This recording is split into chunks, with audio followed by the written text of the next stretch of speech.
lad culture thing, I've seen more and more about it now because guys don't like it. It's interesting because it feels like, Bobby was talking about that dead unicorn trope. Yeah. And it seems like that's where a lot of that lad culture came from. Was it's like, oh, right. We think this is how we're supposed to act, but very few people are actually happy acting like that. Yeah, like I tried to act like that when I was like, way longer than I probably should have, but and I look back and laugh now because I'm just like, wow, I'm basically like Mulan walking into the camp trying to act like a man. Oh God. I did not try to fix any doors though. It's interesting though, because that's a very Western media thing. You do not see that the same way in Japanese media. I think that's why anime kind of I think so. hit a chord. Yeah, I think so. There is much, the excessive drinking it tends to be seen as a character flaw. The womanizing, you certainly do not see that in male characters you are supposed to think are the good guys in Japanese media. The womanizing is just not there. And it really shows that, Japan is known very much for having intensely sexualized media, and their birth rate is in the toilet. Their birth rates, their marriage rates. It totally puts the lie to, well, if they watch it, they'll do it.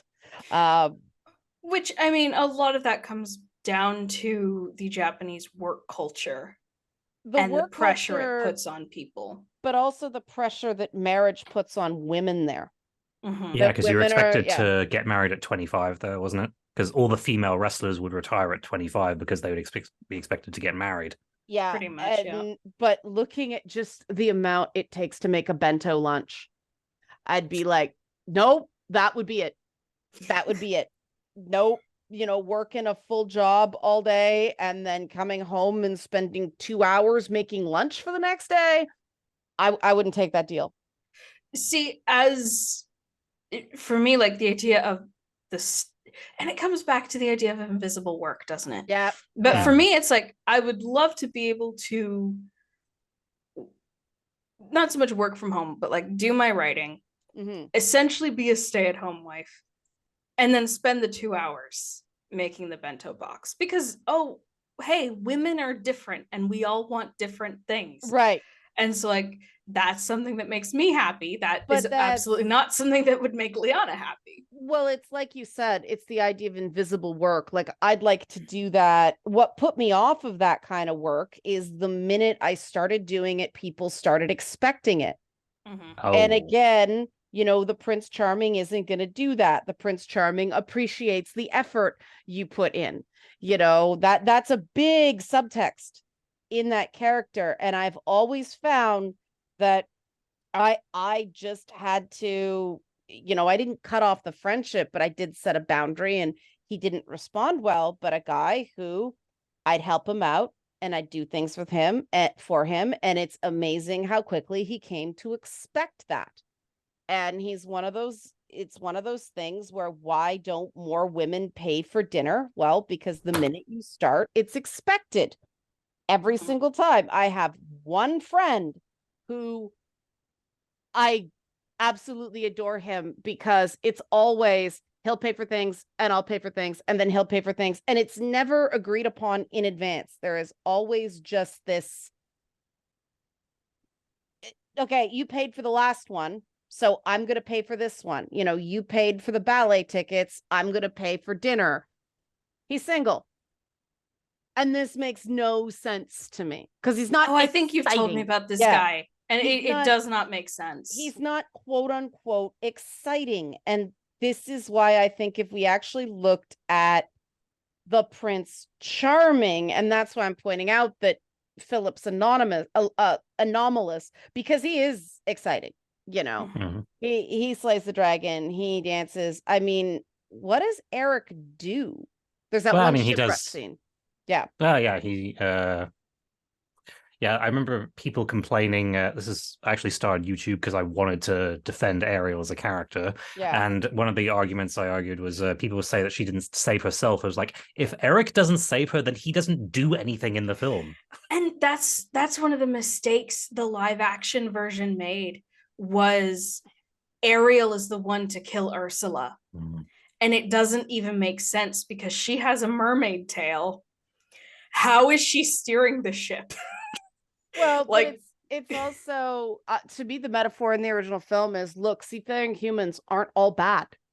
Yeah, because like know? I noticed Triton changes his attitude kind of completely afterwards. So it is Right. basically kind of a not so subtle metaphor for racism, but Yeah. And like the musical goes with this idea that Triton thinks his wife was killed by humans. Turns out she was actually killed by Ursula, which I didn't like that part. I thought that was a bit much. But yeah, it's, you know, something a lot of people miss is it's kind of implied that Eric and Ariel are kind of in the same place. Yeah. Where it's like she wants to be part of another world. He's looking for something else. He doesn't want to go back to court and be king. He wants to sail. But, you know, that's part of it is he gets Ariel and it's something that does complete his life. Yeah. And not in that she's the trinket, but in she's a walking adventure. Yeah, she's a walking adventure, and they get along, and she brings something to his life that he didn't have before. And that's something a lot of people miss, is like there is that journey for both of them, of they're both coming of age. And I think the live action movie very much missed that, but what do I know? Yeah, because I think Eric is the last truly, well, until 2015 Cinderella, he was the last kind of completely straight Prince Charming played by Disney, because following the trend, because I think, well, if we talk about Prince Charming, we have to talk about his evil counterpart, Prince Charmless, which is the subversion where the prince turns out to be a jerk. And I think was Into the Woods the first one to do that, because it was already pretty widespread by the time of Frozen, which is when Disney finally did it. Yeah, I'm not sure when that started, but Into the Woods certainly made it prominent. And Roald Dahl did his thing Rotten Rhymes, where his version of Cinderella, where it turns out the prince is chopping off the stepsister's heads, so the fairy godmother grants her another wish and she marries a baker. Well, I mean, that goes back to stories like Bluebeard and things like that as well. So I'm pretty sure that like the cruel lord goes back quite a ways. But yeah, we'll use Into the Woods as sort of like a contemporary, because you're talking about the contemporary application of it as a subversion of the trope. And I remember, I didn't read the book, but it showed up on bookshelves throughout my adolescence, where it's a Cinderella sequel kind of, where she decides the prince is boring and she doesn't like all the court lessons and having to dress up. So she runs away and does something else. And I'm just like, but why? Even when I'm like 10 or 12, I'm going, ew, I don't want to read that. Get away from me. I don't like her. Yeah. Yeah. Because starting with Beauty and the Beast actually did both of these, but it was usually whenever there was a prince in a Disney movie, it was either he's a jerk who has to learn to become a nicer guy, or else he's the foil to an everyman that the girl really ends up with. And Beauty and the Beast kind of did it both. With Gaston was the classically handsome guy, whereas the Beast was the unconventional choice, and he was also. I'm just gonna say this: I have never understood the idea of Gaston being attractive. I don't get it. They really made him look like a football jock, and I think that was deliberate. It's like, I think for me, it's like the cleft chin. I don't like cleft chins personally. Well, that was a deliberate, I think, play up of hyper masculine characteristics. Yeah, so it's interesting. Like now, Luke Evans as Gaston, that was attractive. I appreciated that, and then That's I probably saw his him without finest makeup. hour as an actor. Well, I mean, unless you count his 5 minutes as Apollo in Clash of the Titans. I mean, I thought he was one of the high points of the Hobbit movies, but I that was haven't seen also them, just so. Yeah, I liked him in those. Yeah. But it was also, ooh, he's a dark-haired Legolas. He's hot. Because in the Hobbit movies, he very much looks like Orlando Bloom when Orlando Bloom has the dark hair. Yeah, there are definitely similarities. He's been in a lot of stuff, Luke Evans. I mean, just like his resume is Gaston, Dracula. Who's he? What's his Hobbit name? Well, he played William Moulton Marston as well. Mm-hmm. And he was no, he wasn't a Hobbit. He was Bard the Bowman. Mm-hmm.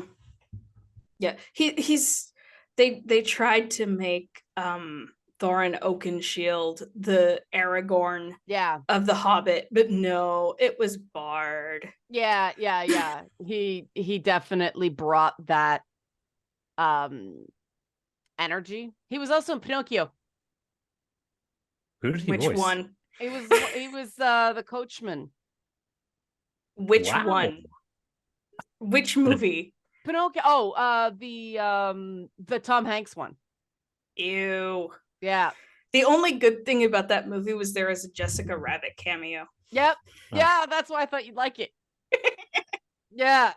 No, it's interesting though, because it's true, right? There's this idea, a message that's sent to men: be a dog, meet a good woman, then change.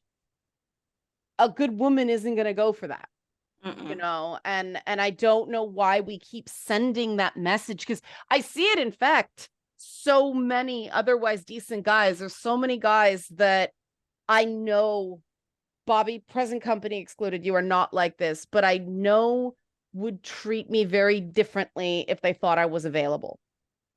And that really frosts me, because I see how they treat real women, and you see the difference, and it's like, oh, that doesn't just go away. It may fall asleep for a while, but this idea that, you know, a little love and it'll change, it's not true for men, it's not true for women. I don't know why we consider stories boring when somebody is just good and has to make some tough choices and make some mistakes. But, you know, women like Lois Lane and Mary Jane get labeled gold diggers, and it's like, what? But this because I mean, Peter Parker is an example of a good guy. He's not a scumbag. He's tempted with some of the Black Cat storylines that I thought got a little stupid after a while, but he's ultimately a good guy. He's got no anti-hero qualities about him at all. And I think that's part of the reason that Spider-Man is so popular. I think it's part of the reason that the licensing on Superman just because Superman's all kinds of strong. It's not just physically strong. He's strong of character. And I wish there were more stories that rewarded guys for not being flaming jerks until they had incentive to be better. Bobby, what do you think? Well, first of all, challenge accepted. All right. I mean, as in, like, to write more stories like that, right? But yeah, I actually, because this is for those who don't know, I spent 4 years in pro wrestling, which is yes, indeed, the fake stuff with the tights, the fake tan, and the baby oil. And in pro wrestling, for those who don't know, a good guy character is called a face. Bad guy character is called a heel. And I learned very quickly that it's considered easier to be a heel because it's so easy to get the audience to hate you, and where it's more work to play the face. And there was, I'm going to say, like 80% of the people I trained with, you know, they were more comfortable playing heels. And it was rare to meet someone who played a good face who couldn't also play a decent heel, but there were so many heels who could not play faces. The only major example in WWE I can think of is Charlotte Flair, who's Ric Flair's daughter. And well, I haven't watched in a few years, but anytime they tried to make her a face, she just could not come across as sympathetic. So Interesting. and it was Olivia de Havilland from the golden age of Hollywood. She was famously cast as all the famous ingenues like Melanie from Gone with the Wind, and she was asked, do you ever get tired of playing these parts? And she says, no, I think playing bad girls is boring because I prefer these parts because they require more work from an actor. Interesting.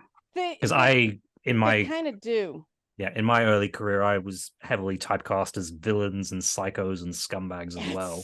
So weird. Yeah. Well, I mean, I have plenty of experience being on the receiving end of that, so I guess that was maybe easy you channeled it. Yeah. Yeah, but I always considered it more interesting to get to play the good character because you have to make them feel like a real person and not an ideal, which is why I think Chris Evans doesn't get enough credit for just how good he is as Captain America. So good.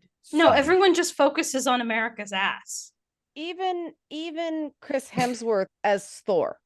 Mm-hmm. I think the other guys who work with him, I know that Tom Hiddleston is very praiseworthy about that performance. He's like, yeah, he's the guy.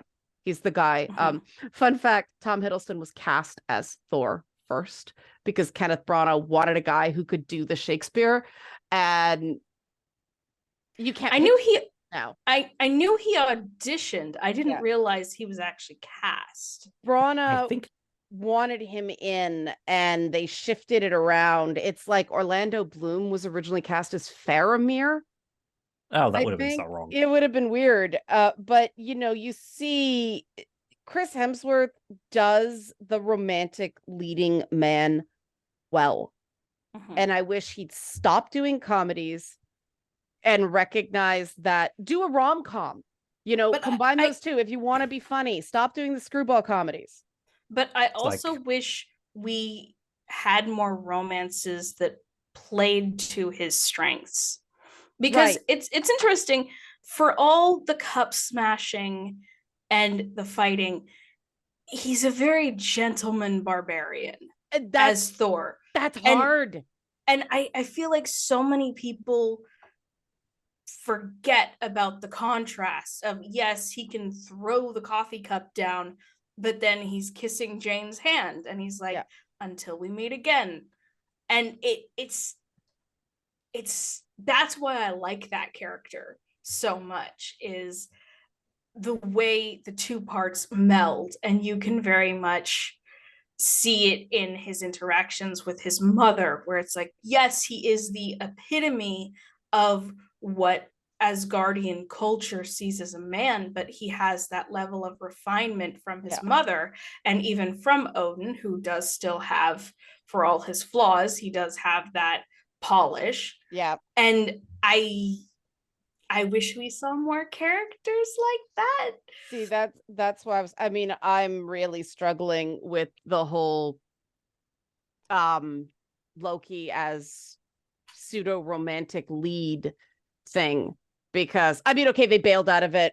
I don't mind the way they ended Loki season 2, but that whole attempt at redeeming that guy through love doesn't cure your trauma.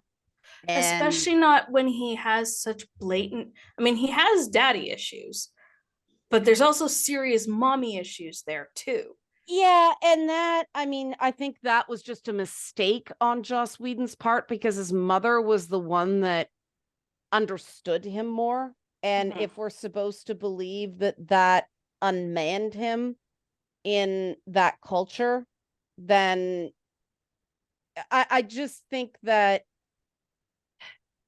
first of all, Loki of Norse myth is a gender-bending character. The idea that he would spew misogyny is just, I think, a mistake. But also, this idea that the premise Marvel Disney tries to use a lot, and Star Wars, is you do one noble thing and that wipes the slate clean.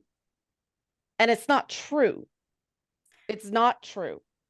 It worked for Darth Vader because of the way the story was structured. Did it really, though? Because Vader didn't go on and live a happy, peaceful life. Well, no, but redemption equals death.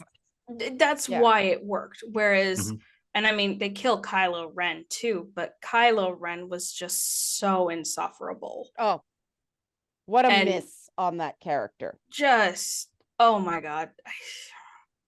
I still can't believe he's a romantic hero to some people. Well, I don't the whole understand Draco the and Leather shippers. Pants thing. But there's a good example though. What I don't know what that's a fix me boy. That's a fix him boy. You know, Yeah. like that's oh no, I can shower him with love and affection and he won't have to be awful anymore. That's internal. It takes a lot of strength to go out there and no matter what you got going on, treat people decently. And here's the thing. Sorry, finish before I was just gonna say I don't think society gives enough. I think society actively rewards Kylo Ren's more than it rewards a Steve Rogers or even God, I'm trying to think, or a Peter Parker. I mean, Peter Parker is constantly shit on in Spider-Man comics, and that's why we love him, but it begs the question, why? Why does the world shit on guys like him, but actively rewards guys like Star-Lord or Kylo Ren? There is a thing I read, but like Song, you had a point, so I'll let you go first. Yeah. So in Beauty and the Beast, there's a scene where Belle tried to run away from the castle. Yeah. She was cornered by wolves. The Beast came in and saved her. They're back at the castle. She's tending to his wounds, and he's, you can't even blame him. He's not happy that, she's cleaning open wounds, and so he keeps growling. Yeah. And I wouldn't have had to rescue you if you had left. And she's like, well, maybe if you hadn't frightened me, I wouldn't have run away. Mm-hmm. And it's the moment where they go toe to toe and you see a mutual respect there. Yeah. Because he can't counter that. And you see that that's the moment their entire relationship changes, because she stands up to him and she holds her ground in the way it's kind of implied no one has ever been able to do with him. Mm-hmm. I also take something a little bit more than that, in that that's a sign she's not constantly frightened by him. He has a chance. Yeah. And that I related to a lot, because as somebody who's been treated as fat, ugly, abrasive, annoying, and awful my entire life, those are moments where it's like, oh, somebody actually doesn't think of me that way by default. That's weird. I kind of like this. And I'm gonna bring it back to Rey and Kylo really quick, because we never had a scene like that between Rey and Kylo. If you wanted to make that ship work, which I don't know why you would, it's still irredeemable, but you never had a scene like that where she actually stood up to him. And, they both raised their voice a little and drew a line. And Rey just didn't, even if they tried to write it, Rey didn't have the personality for it, because she didn't have enough of a personality. Which is weird, because I think Daisy Ridley as an actress does. Yes. Yeah. I mean, Daisy Ridley is one of that long line of actresses that have acceptable pretty girl face. Yeah, what they call the... What do they call it? Well, not my name for it is the perfect 7, where it's like pretty but not too pretty. Like Natalie Portman, Keira Knightley, that they all look like they could be related. Yeah. Although it's funny, Keira Knightley says that Joe Wright nearly turned her down for being too pretty to play Elizabeth Bennet, and then she says when he met her, he was like, "Oh no, you're fine." I still, she does a perfectly adequate job as Elizabeth Bennet. My thing is she's too skinny and too bony for Elizabeth, in my opinion, because Elizabeth is supposed to be the country girl who walks for miles, and so I don't think she should be chubby, but there should be a little more to her, a bit more like a Jennifer Lawrence build. I think so, yeah. And like even the actress they had in the 80s, I think her build was about right. I like a Kate Winslet build as well. Yeah. Just a bit broader across the back. I think she was the sort of the stunt cast. Like, okay, we got a star, so that way we can have Matthew McFadden as Darcy. Probably somebody that might bring people in. I mean, not like that works anymore. You need to get, I admit I watched Blue Eye Samurai just because Ming-Na Wen was in it. That's a very good reason. But I mean, that's not somebody who is seen as bringing anyone in. I'm weird that way. I like those day player on steroids actors that they're good in everything, but you don't know what you're going to get from them going in because they are capable of playing a bunch of different things. The one that I'm loving right now, and this is on topic with the Prince Charming thing, is if I say the name Senthil Ramamurthy, you probably don't know who that is. Oh, Mohinder from Heroes. Okay, so you do know who it is. He plays a twist on the Prince Charming trope in the final season of Doom Patrol for Larry Traynor. And he starts off as sort of a manipulator, but in this moment, because throughout the series, it's all been, because Doom Patrol was written in the 90s, the arc they're drawing from. Obviously, the trope of a closeted gay man has not aged the same way. So they've shown that he actually was still a fighter pilot in the 50s, and his mind is not modernized with the time. So he has shut himself away, very, very Beauty and the Beast style. And so you don't know if this character's partially in his head or what's going on yet, but they do all the, reaching for him to pull him up and all these little like Prince Charming moments with a brown actor one. I mean, Senthil Ramamurthy is a uniquely physically beautiful man, so he's perfect for it.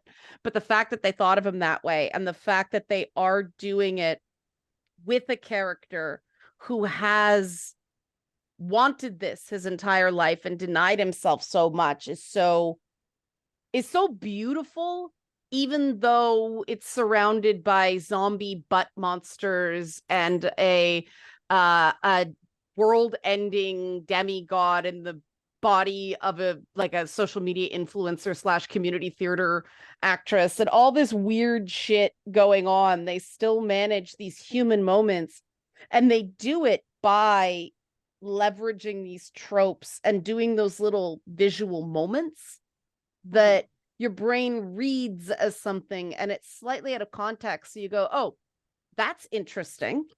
But at the same time, I thought it's quite cool that they made the desire to be given a hand up, somebody pulling you up when you fall. They showed the universality of that. And that's why, Song, I agree with you that I think the way they've been, she has to save herself, has gone so terribly wrong. Because if you are useless to society the minute you need help, everybody's going to be useless to society eventually. It's just the idea of accepting help without giving away all your autonomy is something that feminist criticism has absolutely blown. I think, there is that, it's a joke and a meme now of like, she don't need no man. Yeah. But I think that overlooks that, part of what a romantic relationship should be is a partnership. It's working together. It's needing each other and making each other better, not through deliberately trying to change each other, but because working together gives you both an advantage, and it helps you achieve what you couldn't on your own. And I think that's what stories like Frozen, which John Lasseter called the anti-Disney princess story, which it's completely a Disney princess story. It is. That's why it hits such a chord. Yeah. But it wants credit for being feminist and for the princesses saving each themselves and each other. And like Liana said, we all need people, and it's not wrong to need your partner. Now, it's one thing to say, I need a partner, otherwise I can't be complete as a person. That's not healthy. No. but to find that's what was so good about Tangled, where, you know, the developers and the writers talked about how they would develop one of the characters, either Rapunzel or Flynn, and then they would have to develop the other one to keep them equal. Yeah. And it brought both the characters to a much better place. And that, I think, is so telling of what a relationship should be, where it's you do make each other better. Again, And- not I don't want to get too repetitive, but I think that's something we've forgotten, especially in a time when relationships have become so transactional, but also just so superficial, of like, I want someone who looks like this or can do this for me. It overlooks that this is supposed to, you know, the religious idea of coming together as one person and melding your lives. I think we've looked at the negative side of that, of it's giving something up, without considering the positive side where it's strengthening each other. Yeah, because that's what I think the real strength of The Little Mermaid is. You know, people, the bad faith criticism is, oh, Ariel gives up her whole life. It's like, no, she's getting something she really wants, and she's improving her life. Yes, she wasn't happy with status quo. That was the whole point. Yeah. And you know, she wanted to be on land, and you know, it's so reductive, and they do it with The Little Mermaid, and they do it with Cinderella, which, oh well, Cinderella was just waiting around for a man. No, she was an abuse victim who wanted a night off to go to a party and have a good time and get a break from her life. And oh well, Ariel gave up everything for a man. No, she found a partner in the world where she wanted to be. Yeah. And how is that a bad thing? Ariel's I want statement isn't I want a man. She wants the surface world. She's singing about the world, part of your world, not part of you. Yeah. And the initial song is part of that world. Yep. Yeah. And it's then she finds Eric, and that's just kind of the inciting incident to make her pursue this. That's because it's not just a vague idea anymore. Well, let's face it, she was already pursuing it by collecting stuff from the surface world. She had a pre-existing interest. Yes. And it's like people forget. Oh, sorry, Song, did you have a point? No, go ahead. Yeah. This is my usual soapbox. People kind of misremember the ending of the movie with the deal with Ursula, as in like how Ariel has to give up her voice, and it's like the movie presents that as a bad thing. Yeah. Ursula is basically a predator who's been stalking her and spying on her and waiting until she's been traumatized by her father, and that's when she strikes. Yep. And she's basically hurrying Ariel along to sign the deal that she designs to be undoable. And obviously this raises a whole other issue, but Ariel is 16. Exactly, yeah. And she doesn't have a mother. She only has a father who's trying to raise 7 daughters and trying to rule the seas, and who just does not understand his unique, odd little girl. He adores her. The story makes it pretty clear that she is his favorite, probably because she reminds him of her mother, but he doesn't know what to do with her. Did they ever deal with the fact that Triton's daughters clearly have different mamas? No.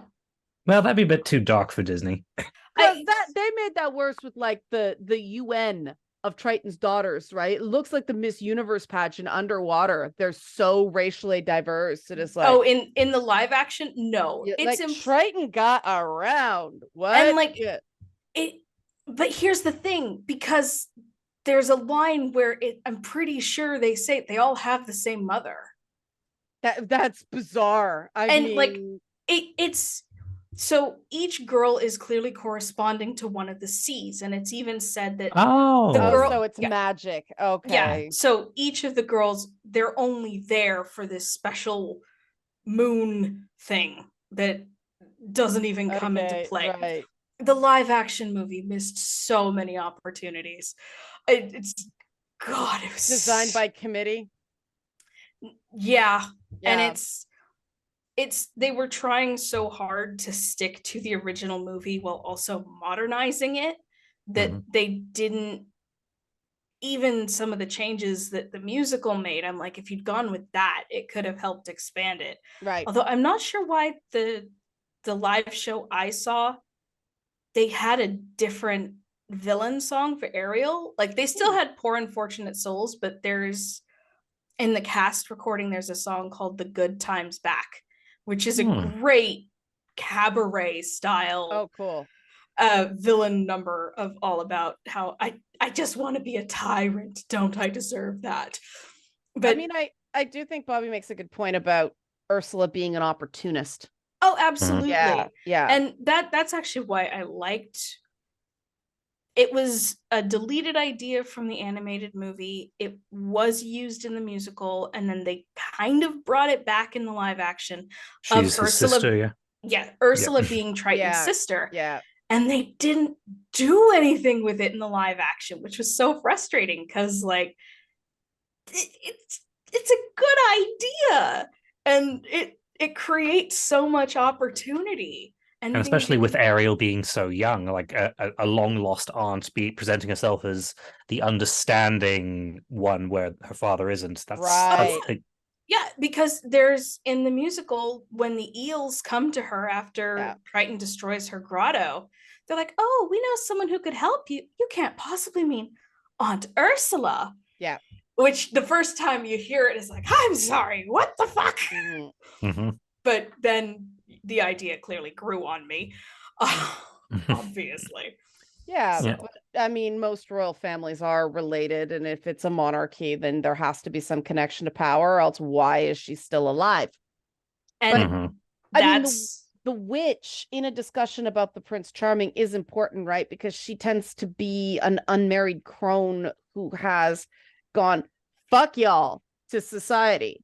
That's one of my favorite fantasy tropes. I am all about the crone, the Granny Weatherwax, the Flemeth, Minerva McGonagall is Budget, both of them. But I love that character and how it's used, because it all hinges on, you don't like me, but you need me. And you'll eventually come to me, even though you claim to be disgusted by me. Oh, when you need my wisdom, when you need my power, suddenly here you are. No wonder these women are treated terribly by society. But the wonder these women are bitter.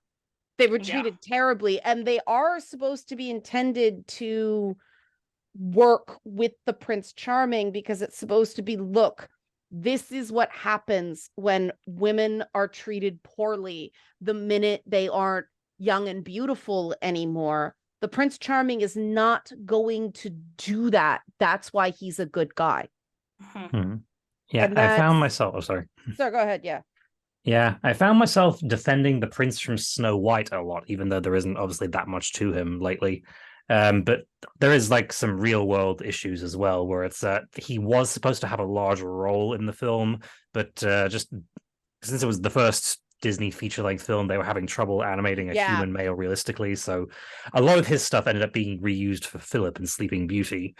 And a lot of people just love to sort of, they love to try and, be cynical about it and try and interpret like cynical or like, what's the word? Ulterior motives onto the character. And especially with the kiss. And I'm just like, no, okay.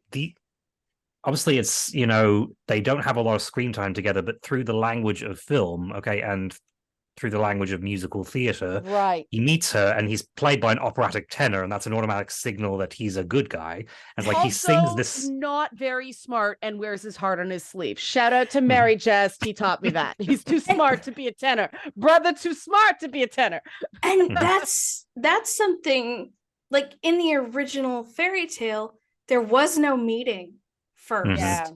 So it's like, I remember seeing someone, I think it was like right after Disneyland reopened after the pandemic, there was someone complaining that they went through Snow White's wish, Enchanted Wish, and do we really have to show this unconsensual kiss in the forest? Look, if he doesn't kiss her, she's dead.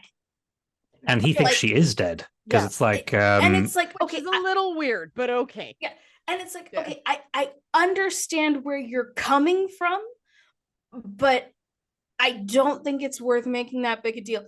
Let me enjoy Snow White's enchantment. Here's my counter to that. Okay. Mhm. The number of people who get on, oh, why would he do that? That's so creepy and everything like that. But how many times has some woman James Bond has just slept with taken some crack at him, trying to kill him, and yet nobody wonders why he continues to have one night stands? It's a good point. When a man is a womanizer, nobody questions it. It's like, oh, that's just the male gaze. But when a man, for whatever reason, it's the true love's kiss thing, all of a sudden we make that creepy. And really, out of the two, which we're not intended to believe it's the non-consensual creepy behavior. We're supposed to believe it's true love's kiss. Yeah. Because Snow White gets a whole song titled "Someday My Prince Will Come," not just, you know, a vague abstract prince, that specific guy. It's like they may not have had like as much screen time by modern standards together, but they were, but through the language of the film, very much in love. So it's and someone else now, ironically, on the Mary Sue of all places, they defended this kiss in Sleeping Beauty as well, saying that Aurora was kissed by someone that she would have kissed if she was awake. When she wakes up, she clearly shows that she didn't mind. You know, it's a somewhat, so it's, and he's not, you know, taking advantage. He's saving her from an eternity of sleep. So she would have kissed him if she was awake. So she's happy to have been. Well, yeah, and like you said, going back to the fact she sings "Someday My Prince Will Come" about the fan name for him is Florian. That's right. You know, she's singing about Florian, and it's like, yeah, so she would have kissed him if she was awake anyway. Ironically, in Calidus Chronicles, I used the name Florian for one of the boys, and I'm like, okay, it's a bit of a Snow White reference. Then I made him gay. Like it just kind of happened that like this 17-year-old boy is ogling the gladiators, and I'm like, okay, we'll run with it. That works. Works for me. No reason he still can't be Prince Charming to somebody.